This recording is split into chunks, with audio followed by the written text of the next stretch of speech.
Welcome back to another episode of my channel the United Frontier. तो summer transfer window open हो रहा है 15 जून को, लेकिन उससे पहले प्रोएक्टिवली बहुत सारे क्लब्स अपने अपने साइनिंग्स वगैरह ऑलरेडी कर चुके हैं, जिनमें सबसे आगे है आपका बार्सिलोना, दूसरी तरफ है रियल मैड्रिड और उसी के साथ स्पर्स भी दो तीन प्लेयर्स ऐसे ही खरीद लिए हैं।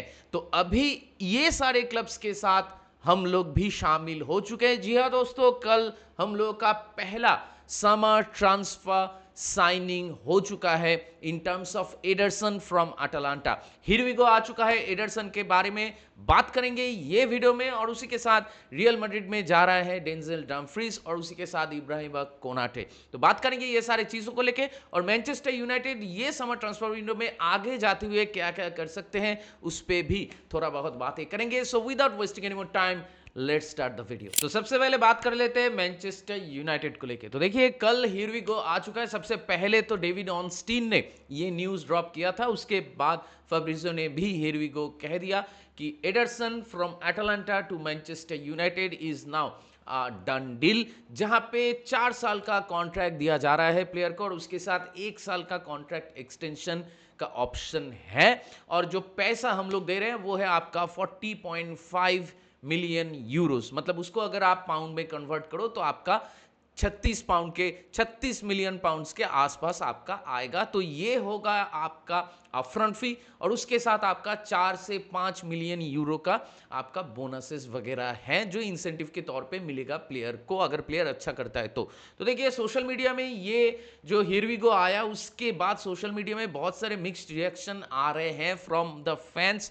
मतलब मैं राइवल्स फैंस की बात नहीं कर रहा हूं, मैं खुद के फैंस की ही बात कर रहा हूं कि सोशल मीडिया में there are lot of mixed reaction regarding this transfer, जो कि अंडरस्टैंडेबल है क्योंकि बहुत सारे लोग एडरसन को मेरे ख्याल से उतना आउट एंड आउट फॉलो नहीं किए हैं, और अटलांटा में एडरसन का परफॉर्मेंस पिछले 2-3 साल में जो रहा है उसके बेसिस में हम लोग एक साइनिंग कर रहे हैं, और प्लेयर का कॉन्ट्रैक्ट अटलांटा में आपका 1 ही साल का था। तो बहुत सारे फैंस इस सिचुएशन से नाखुश हैं कि हम लोग क्यों 40 मिलियन यूरो के आसपास पे कर रहे हैं अगर उसका 1 ही साल का कॉन्ट्रैक्ट बचा है तो देखिए, मैं आप लोगों से एक चीज कहना चाहता हूं कि अगर प्लेयर अच्छा होता है, क्योंकि ये जो समर ट्रांसफर विंडो अभी चालू होने वाला है और हम लोग जो ऐसे ऐसे प्लेयर्स खरीदने वाले हैं, तो सारे क्लब्स प्लेयर्स खरीदते हैं समर ट्रांसफर विंडो में हो या फिर आपका जनवरी ट्रांसफर विंडो में हो, लेकिन हर कोई signing eight the end of the day एक गैम्बल ही है। आपको आउट एंड आउट कभी भी पता नहीं हो सकता कि कौन सा प्लेयर चलेगा कौन सा प्लेयर नहीं चलेगा, क्योंकि हर कोई प्लेयर तो मेसी या रोनाल्डो जैसा नहीं होता कि वो आते ही आपके क्लब में गोल्स एंड एट्रीब्यूट्स गारंटी करेंगे। तो ऐसे स्ट्रेचर के प्लेयर्स अभी नहीं मिलते, एंड ऑब्वियस सी बात है कि हर कोई समर मतलब हर कोई ट्रांसफर एक गैम्बल ही होता है। अगर प्लेयर चल जाता है तो हम लोग वाह वाह करते हैं, और अगर नहीं चलता है तो हम लोग गालियां देते हैं, ईदर क्लब को नहीं तो प्लेयर को। तो eight the end of the day अगर ये लिहाज से देखा जाए ट्रांसफर्स को, तो मेरे ख्याल से लास्ट समर ट्रांसफर विंडो में जब हम लोग बेंजामिन शेस्को के लिए बहुत सारा पैसा खर्चा किए थे, ब्रायन एम्बूमो के लिए बहुत सारे पैसा खर्चा किए थे, माथियास कुनिया के लिए बहुत सारे पैसा खर्चा किए थे, तो तब भी एक सेक्शन ऑफ फैंस नाखुश थे। वो लोग फिर भी कह रहे थे कि हम लोग ओवर पे कर रहे हैं, लेकिन at the end of the day जब सीजन पैंड आउट हो चुका है और यही तीनों players Bryan Mbeumo, Benjamin Sesko and Matheus Cunha अभी बहुत अच्छा कर चुके हैं अपने पहले ही सीजन में इन मैनचेस्टर यूनाइटेड, तो अभी सब लोग खुश हैं। कोई ये चीज के बारे में बात नहीं कर रहा है कि कितना पैसा चला गया। तो eight the end of the day मेरा पॉइंट यही है, अगर प्लेयर चल जाता है, जैसे चेल्सी में जब काइसेडो आया था तो पहले सीजन बहुत सारे चिल्लम चिल्ली हुआ था, लेकिन Caicedo proved himself as a better player, और उसके बाद चेल्सी में काइसेडो को लेके कोई बातें नहीं होता है। मतलब काइसेडो, एंजो फर्नांडिस दोनों ही बहुत एक्सपेंसिव साइनिंग्स थे, लेकिन दोनों ही turned out to be a very very good player for their club. तो इसी लॉजिक से मुझे लगता है कि हम लोग के टीम में देखिए स्क्वाड डेप्थ तो नहीं है, कैसेमीरो ऑलरेडी चला गया है, एमएलएस में जा रहा है, दूसरी तरफ आपका उगारते भी चला जाएगा, तो 2 मिडफील्डर आपकी टीम से ऑलरेडी चले जा रहे हैं, और वैसे ही मिडफील्ड एरिया में हम लोग के पास कोई बैकअप प्लेयर या स्क्वाड प्लेयर भी नहीं था। तो हम लोग को कायदे में अगर देखा जाए तो ये समर ट्रांसफर विंडो में एक मार्की साइनिंग चाहिए, उसी के साथ दो ऐसे स्क्वाड प्लेयर्स चाहिए जो मिडफील्ड में खेल सके। मतलब प्लेयर्स प्रोफाइल की अगर मैं बात करूं तो जो मार्की साइनिंग है वो आपका डे इन डे आउट खेलेंगे, स्टार्ट करेंगे आपके टीम के लिए। लेकिन जब वो सारे प्लेयर्स को आप सब्स्टिट्यूट करते हो और बेंच से कोई प्लेयर को लाते हो तो आपका टीम का जो परफॉर्मेंस और प्लेयर का जो प्रोफाइल है वो एकदम ही डीप नहीं होना चाहिए। तो ऐसे स्क्वाड प्लेयर्स आपको चाहिए होगा जिसके पास क्वालिटी है, पोटेंशियल है to be a very very good player going forward with this squad. तो ऐसे एक प्लेयर है एडरसन, मेरे ख्याल से एक परफेक्ट स्क्वाड प्लेयर है। और उसके लिए अगर 35 या 36 मिलियन पाउंड्स आपको देने पड़ रहे हैं तो I would say it is a decent amount of money in terms of a squad player which we are getting from Atalanta. क्योंकि एडरसन को मैं पिछले 3-4 साल से फॉलो कर रहा हूं and Ederson is a decent player जिसके पास बॉल कंट्रोल है, डिसेंस है। मैं ये नहीं कह रहा हूं कि बिल्कुल ही कोबी मेनू लेवल का है कि क्लोज स्पेसेस में वो बहुत टेक्निकल है, ऐसा नहीं है। लेकिन थोड़ा बहुत जो नेसेसिटी मतलब चाहिए, जो स्किल चाहिए वो उसके पास है, फिजिकल है और ब्राजील के लिए भी वो खेल चुका है। और उसी के साथ मिडफील्ड में जो फिजिकलिटी डिमांड करता है, जो आज के मॉडर्न एरा में गेम, वो भी इसके पास है and he will be a very very good squad player. और उसके पास चैंपियंस लीग में खेलने की एक्सपीरियंस भी है और अटलांटा के लिए मेरे ख्याल से वो बहुत ही अच्छा कर चुका है।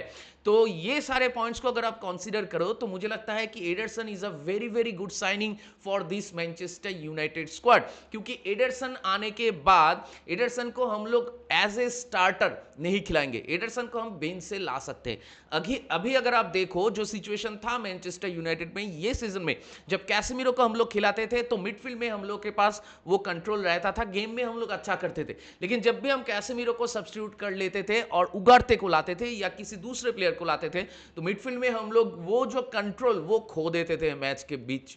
तो इसीलिए ये अगर ना हो तो उगारते से बहुत गुना बेहतर प्लेयर है और सही प्रोफाइल की प्लेयर है एडरसन, जो कोबी मेनू एंड ब्रूनो फर्नांडिस के अलॉन्ग साइड खेल सकता है, जो हाफ स्पेसेस में भी वर्क कर सकता है। आगे जाते हुए उसका फुटबॉलिंग सेंस अच्छा है, वो असिस्ट वगैरह भी डाल सकता है और उसके साथ आपका चांस क्रिएट भी कर सकता है, गोल भी मार सकता है। तो aerial threat I would not say कि बहुत ही ज्यादा खास है like Casemiro, he is a decent player in terms of aerial ability. लेकिन ओवरऑल टीम में वो कैसे खेलता है वही ज्यादा इंपॉर्टेंट है विद द अदर प्लेयर्स। तो प्रीमियर लीग में उसको सेटल इन होने के लिए वक्त तो चाहिए, लेकिन मुझे लगता है कि हम लोग उसको ज्यादा यूज करेंगे आपका चैंपियंस लीग में, जो कि बहुत सही डिसीजन है। क्योंकि मैनचेस्टर यूनाइटेड अगले साल चैंपियंस लीग में रहेगा और उसी के साथ प्रीमियर लीग में हम लोग फोकस करेंगे। तो ये दोनों कंपटीशन अगर एक साथ खेलना है तो आपको वो स्क्वाड डेप्थ चाहिए होगा। मतलब देखा जाए तो हम लोग को मिनिमम 6 साइनिंग्स चाहिए ये समर ट्रांसफर विंडो में, जहां पे आपका 3 मिडफील्डर होगा, एक मार्की साइनिंग और 2 स्क्वाड प्लेयर, और उसके साथ आपका मिनिमम 2 फुल बैक्स चाहिए, एक लेफ्ट बैक एक राइट बैक, और उसके साथ एक बैकअप स्ट्राइकर चाहिए। जर्जी को अगर हम लोग बेचते हैं तो एक बैकअप स्ट्राइकर हम लोग ला पाएंगे। और उसी के साथ अगर मेसन माउंट को भी हम लोग बेचते हैं, though I do not want him to go, but अगर मेसन माउंट चले जाते हैं तो और एक अटैकिंग प्लेयर भी हम लोग को चाहिए होगा। तो मुझे नहीं लगता कि मेसन माउंट को हम लोग छोड़ेंगे। अगर डिलीट को हम लोग छोड़ देते हैं क्योंकि इंजरी प्रोन है प्लेयर, भले ही बहुत बढ़िया प्लेयर है लेकिन फिर भी इंजरी कंसर्न्स है, तो अगर डिलीट को हम लोग छोड़ देते हैं तो एक सेंटर बैक भी चाहिए होगा। इन दैट केस मुझे नहीं लगता कि हम लोग 2 फुल बैक के पीछे जाएंगे, लेकिन एक फुल बैक तो आपको चाहिए ही चाहिए। क्योंकि hats off to Luke Shaw कि लुक शॉ हम लोगों के लिए 5वें ऐसे प्लेयर बने ये सीजन में जो 38 मैचेस में 38 मैचेस ही शुरू किए थे for Manchester United. Look Shaw injury free रहा एंटायर सीजन और ये परफॉर्मेंस मुझे नहीं लगता लुक शॉ से फिर से हम लोगों को देखने को मिलेगा क्योंकि ही इज एजिंग। तो इसीलिए चैंपियंस लीग और आपका प्रीमियर लीग दोनों में ही अगर आपको थोड़ा बहुत एक डिसेंट फुटबॉल खेलना है और अगर आपका क्वालिटी मेंटेन करना है तो स्क्वाड डेप्थ चाहिए होगा, क्योंकि वीक में 3 मैचेस आपको खेलने पड़ेंगे। तो ऐसा ना हो कि चैंपियंस लीग खेलने की वजह से प्रीमियर लीग हम लोग का खराब हो जाए और फिर से हम लोग मतलब 7, 8, 9, 10 ऐसे पोजीशन में फिनिश करें। अगर टॉप 4 में आपको फिनिश करना है तो आपको फुल बैक्स चाहिए होंगे, क्योंकि डिएगो डालो, माजारुई और लुक शॉ इन सारे प्लेयर्स को लेके आप एक हद तक जा सकते हो। उसके बाद जो आगे का पड़ाव है, उस पड़ाव को अगर आपको क्रॉस करना है, उस लेवल पे अगर आपको रीच करना है, तो यू सर्टेनली नीड रीइंफोर्समेंट्स। तो ये देखने वाली बात होगी कि अभी क्या हम लोग 3 मिडफील्डर साइन करेंगे या 2 मिडफील्डर साइन करके ही रुक जाएंगे, वो भी एक देखने वाली बात होगी। लेकिन सुनने में ऐसे ही आ रहा है कि एडरसन वाला डील अभी जब हो चुका है, तो इसके बाद एक मार्की साइनिंग होगा मिडफील्ड में, तो वो कौन होगा वो देखने वाली बात होगी, क्योंकि सैंड्रो टोनाली या ब्रूनो गुमारेश को लेके और कोई न्यूज़ेस वगैरह नहीं आ रहा है। दूसरी तरफ एलियट एंडरसन को लेके भी न्यूज़ेस आ रहे हैं, लेकिन उसके लिए नॉटिंघम फॉरेस्ट जो डिमांड कर रहे हैं, मतलब 120 मिलियन पाउंड्स वो लोग मांग रहे हैं, जो मेरे ख्याल से हम लोग के औकात के बाहर है। क्योंकि अगर एक प्लेयर के लिए आप 120 million pound, obviously he is a very very good player, लेकिन अगर इतना ज्यादा पैसा आप एक प्लेयर के पीछे दे देते हो, तो 6 साइनिंग्स आप नहीं कर पाओगे, क्योंकि उतना सारा पैसा भी नहीं है। हाँ, हालांकि प्रीमियर लीग में फिनिश करने के बाद थर्ड में हम लोग को 191.5 मिलियन पाउंड्स का प्राइस मनी मिला है, और उसके साथ चैंपियंस लीग में खेलने के लिए भी पैसा मिलेगा, लेकिन प्लेयर्स की वेजेस भी है। हाँ, दूसरी तरफ कैसेमीरो बाहर जा रहा है, तो कैसेमीरो का वेज जो है वो बहुत सारा फंड हम लोग को रिलीज कर देगा, लेकिन फिर भी आई स्टिल नॉट बिलीव कि 120 million pounds will be a feasible option. तो ओनली टाइम विल टेल। तो दूसरी तरफ ऐसे न्यूज आ रहे हैं कि आपका माथास फर्नांडिस, जो वेस्ट हैम के लिए बहुत ही अच्छा कर चुके हैं, तो उनको भी हम लोग ला सकते हैं। तो अगर उनको एज अ स्क्वाड प्लेयर हम लोग लाते हैं, तो obviously he will give that extra thing. क्योंकि आप देखिए, एडरसन को हम लोग चैंपियंस लीग में यूज कर सकते हैं, क्योंकि उसके पास चैंपियंस लीग में खेलने की एक्सपीरियंस है, लेकिन प्रीमियर लीग में हम लोग माथास फर्नांडिस को यूज कर सकते हैं, क्योंकि वो प्रीमियर लीग प्रूवन है। लेकिन यहां पे थोड़ा सा कॉम्प्लिकेशन आ जाता है, क्योंकि माथास फर्नांडिस को वेस्ट हैम जब खरीदा था, तब उन्होंने 38 मिलियन पाउंड दिया था। तो अभी उनका भी जो डिमांड है वो आपका 80 से 90 मिलियन पाउंड का है, लेकिन वेस्ट हैम रेलीगेट हो चुका है। तो अभी यहां पे हम लोगों के पास थोड़ा सा पावर है टू निगोशिएट। लेकिन at the end of the day सभी को मालूम है कि ट्रांसफर मार्केट में जो पैसा डिसाइड होता है कि एक प्लेयर का प्राइस क्या है, वो डिपेंड नहीं करता कि प्लेयर कितना अच्छा है, या प्लेयर उस पैसे के लिए एलिजिबल है भी या नहीं, वो प्लेयर डिजर्व करता है भी नहीं। पैसा जो है वो बिल्कुल ही आपका डिसाइडेड होता है दो चीज में, सप्लाई एंड डिमांड।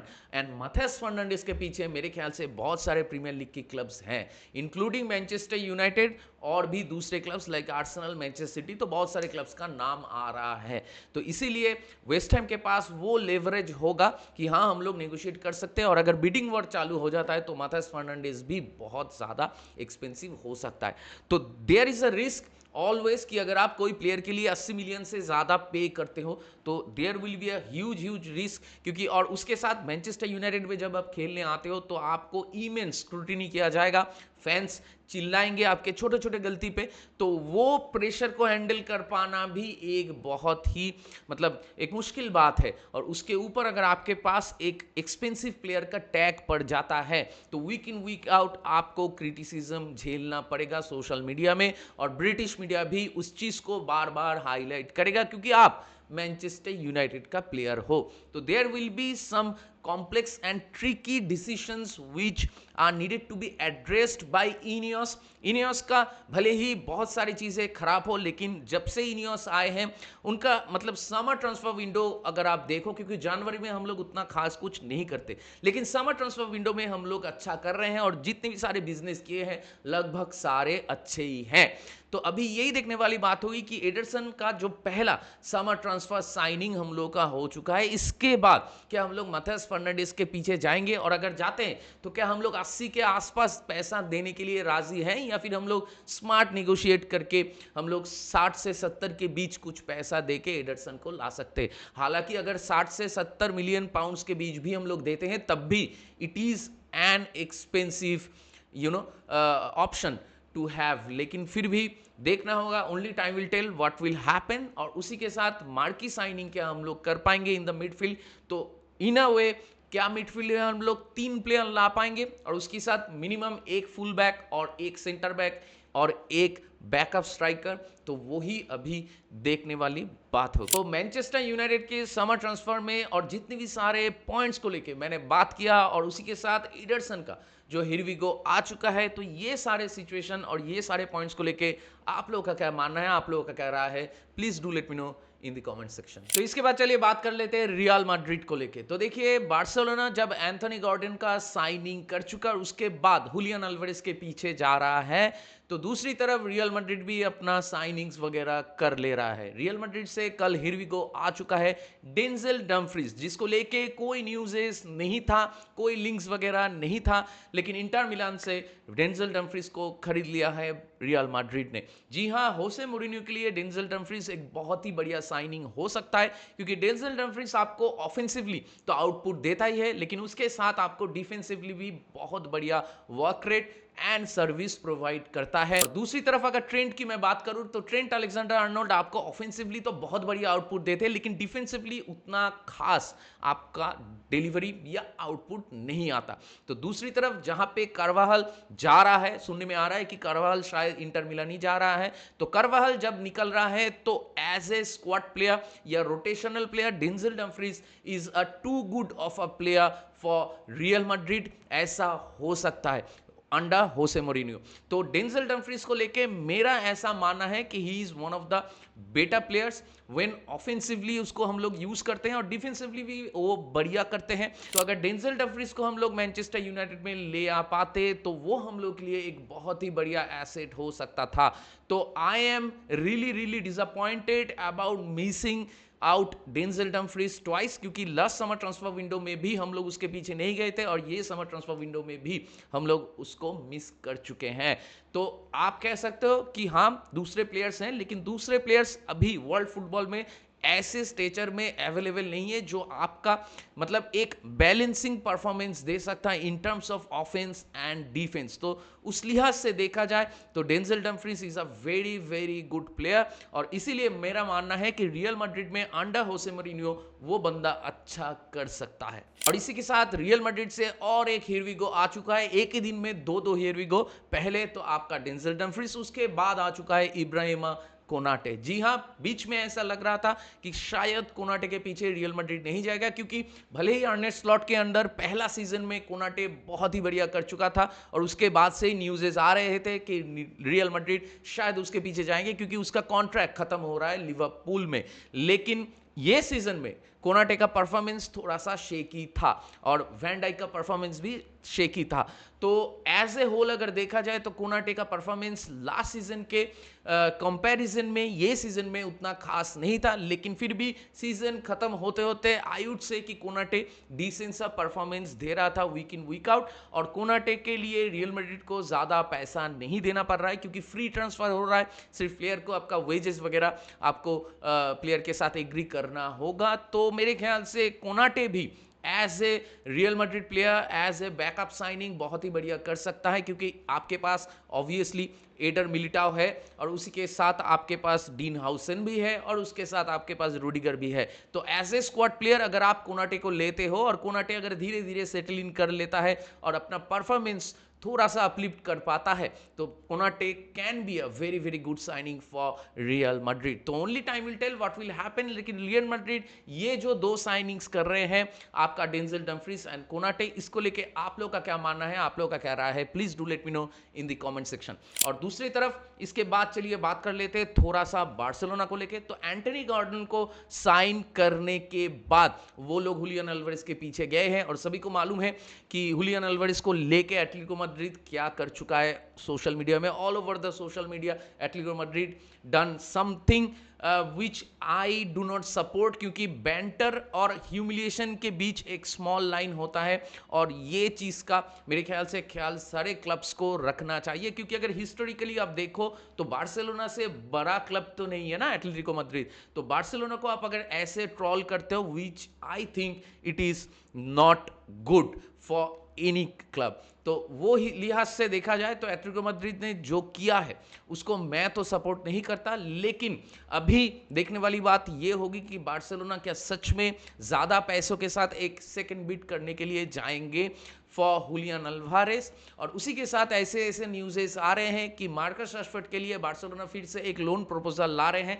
लेकिन मैनचेस्टर यूनाइटेड का स्टांस एकदम क्लियर है कि लास्ट सीजन में जब लोन के लिए हम लोग दे थे मार्कस राशफोर्ड को बार्सिलोना में, तो उस वक्त कॉन्ट्रैक्ट में ऐसे क्लॉज डाला गया कि अगर मार्कस राशफोर्ड को आपको परमानेंटली साइन करना है तो आपको 30 मिलियन पाउंड देने ही होंगे, लेकिन वहां पे कोई नेगोशिएशन नहीं होगा। तो बार्सिलोना एंटनी गॉर्डन के लिए 80 मिलियन पाउंड्स दे रहे हैं और उसी के साथ हुलियन अल्वारेस के लिए और भी पैसा खर्च करने के लिए राजी है। तो आप मार्कस राशफोर्ड के लिए 30 मिलियन क्या नहीं दे सकते? लेकिन मेरा मानना है कि Barcelona are not dumb club, उनको मालूम है कि उनको क्या चाहिए। तो मार्कस राशफोर्ड के लिए मुझे लगता है कि बार्सिलोना ये सीजन में परमानेंट मूव के लिए नहीं जाएंगे। तो in that case Marcus Rashford अगर मैनचेस्टर यूनाइटेड में वापस आते हैं तो उसको तो हम लोग यूज नहीं करेंगे, उसको हम लोग बेचेंगे। तो वो देखने वाली बात होगी, क्या कोई इटालियन क्लब आएगा या फिर क्या प्रीमियर लीग के दूसरे क्लब्स लाइक स्पर्स या फिर बॉर्नमाउथ या फिर कोई दूसरा क्लब क्या आएगा